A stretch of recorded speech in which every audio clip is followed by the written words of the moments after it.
Hi అండి, బాగున్నారండి.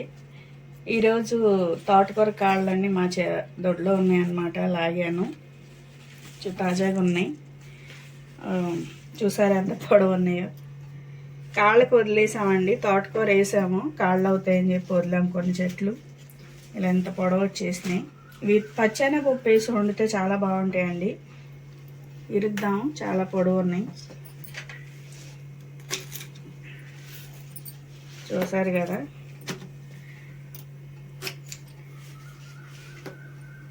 ఇదండి కట్ చేశాను. వీటిల్లో పచ్చెనపప్పు వేసి వండుతానండి. ఎలా వండుతానో చూపిస్తాను. చాలా సింపుల్గా అయిపోయిద్ది. తోటకూర కాళ్ళు చూసారు కదండి, అవన్నీ నేను క్లీన్ చేసుకున్నా నీట్గా. ఈ ముక్కలు కట్ చేసేటప్పుడు పీస్ ఉంటుంది, ఈ కోసినప్పుడు ఇలా పీస్ తీసేసుకోవాలి. మనం కోసేటప్పుడే మనం ములక్కాడ ఎలా పీస్ తీస్తామో అచ్చంగా అంతే తీసేసుకోవాలన్నమాట నీట్గా. ఇట్లానే ముక్కలు కోసి పెట్టుకున్నాను. ఈ కూరకు కావాల్సినవి చెప్పాను కదా, తోటకూర కాళ్ళు, పచ్చెనగపప్పు ఎగురని. పచ్చెనగపప్పు 2 ఉల్లిపాయలు, అల్లం వెల్లుల్లిపాయలు, ఉప్పు, కారం, కొంచెం పసుపు, పచ్చిమిరపకాయలు ఒక 2, ఎండుమిరపకాయలు, కొంచెం కొత్తిమీర. మనం ఉల్లిపాయలు కట్ చేసుకునే లోపు పచ్చెనగపప్పు నేను పొయ్యి మీద పెట్టాను, ఈలోపు ఉడుకుతుంది. బాండి తీసుకున్నానండి, ఆయిల్ పోసేసాను. ఆయిల్ కాగింది. జీలకర్ర దినుసులు,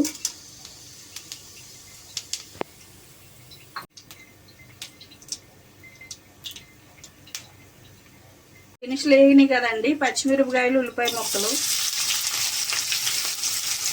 ఉల్లిపాయలు 2 తీసుకోండి, ఎందుకంటే ఈ కాళ్ళు కదా, కొంచెం గ్రేవీ కావాలంటే ఉల్లిపాయలు కొంచెం ఉంటే బాగుంటుంది. కాళ్ళను బట్టి ఉల్లిపాయ కొంచెం ఎక్కువ తీసుకుంటే బాగుంటుంది. నేను 2 ఉల్లిపాయలు తీసుకున్నా. అల్లం వెల్లుల్లిపాయలు అండి, నేను చిన్న రోట్లో నూరుతున్నాను. అల్లం వెల్లుల్లిపాయ అండి, నేను రోట్లో నూరాను కదా, అప్పుడప్పుడు నూరు వేసుకుంటే బాగుంటుంది. ఇవన్నీ వేగనిద్దాం, కొంచెం పచ్చివాసన పోయేదాకా వేగితే బాగుంటుంది. పచ్చెనగపప్పు కూడా ఉడికిపోయిందండి, నేను గిన్నెలోకి తీసి పెట్టేసుకున్నా. తోటకూర కాళ్ళలో కడిగి పెట్టాను అనమాట. మనం పొట్టు వచ్చిన తర్వాత కడిగేసుకోవాలి నీట్గా. ఇంకా కడిగి పెట్టుకున్నాను.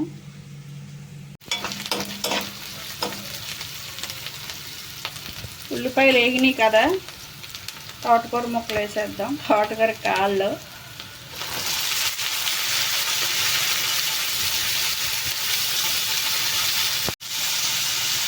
సాల్ట్ మనకి కూరలు సరిపడా,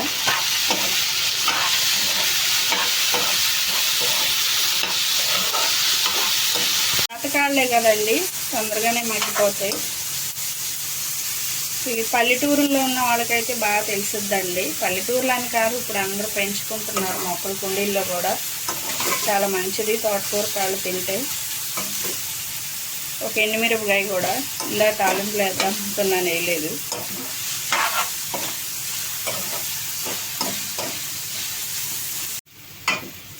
తోటకూర కాళ్ళు మగ్గిపోయినాయండి. చెప్పాను కదా, లేతగా ఉన్నాయి, తొందరగానే మగ్గుతాయని. చూసారు, ఇందాక మనం వేసినప్పుడు కొంచెం లావుగా ఉన్నాయి, సన్నబడిపోయినాయి. చక్కగా మెత్తగా మగ్గిపోయినాయి అన్నమాట. ఇప్పుడు పచ్చెనగపప్పు వేసేద్దాం.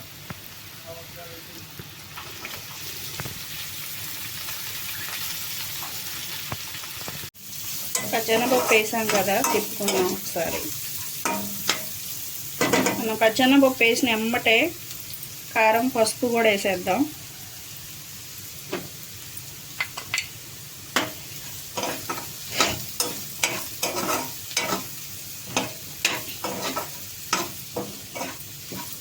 చాలా బాగుంటుందండి కూర.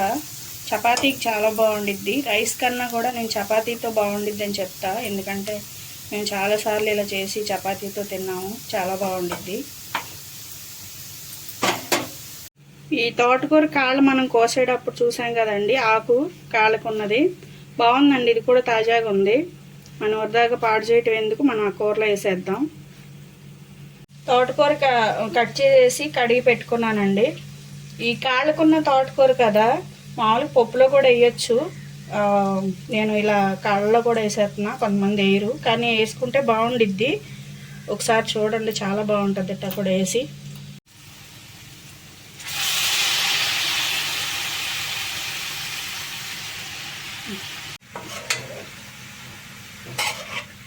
ఆకేసాం కదండి, తిప్పుకున్నాం కలిసేటట్టు. కావాలంటే కాళ్ళ వరకే అట్టు పెట్టుకోవచ్చు, ఈ ఆకు అయిపోయినా పర్లేదు, కానీ నేను ఇలాగే వేస్తానన్నమాట.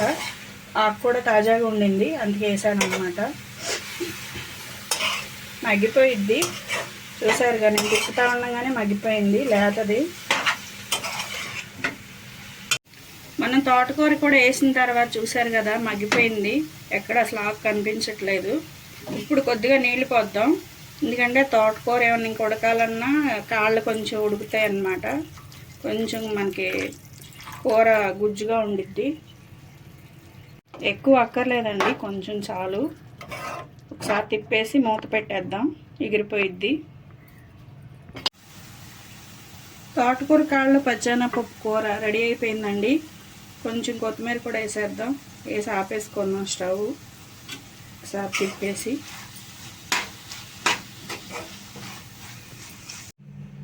పచ్చెనపప్పు తోటకూర ఎగురండి రెడీ అయిపోయింది. చూసారు కదా ఎలా తయారు చేశానో. దీంట్లో కొంచెం మనకి ఆ కాళ్ళకున్న ఆకు కూడా నేను వేసాను అనమాట.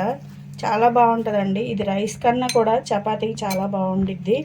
చూసారు కదా పొగలు కక్కుతుంది, చాలా బాగుంటుందండి. ఇలా ట్రై చేయండి, మీకు కానీ తోటకూర కాళ్ళు కానీ దొరికితే మాత్రం ఇలా వండుకోండి. ఇంతేనండి. వీడియో కానీ నచ్చినట్లయితే ఒక లైక్ చేయండి. మీరు లైక్ చేయడం వల్ల వేరే వాళ్ళకి మా వీడియోస్ వెళ్తాయి. ప్లీజ్ అండి లైక్ చేయండి.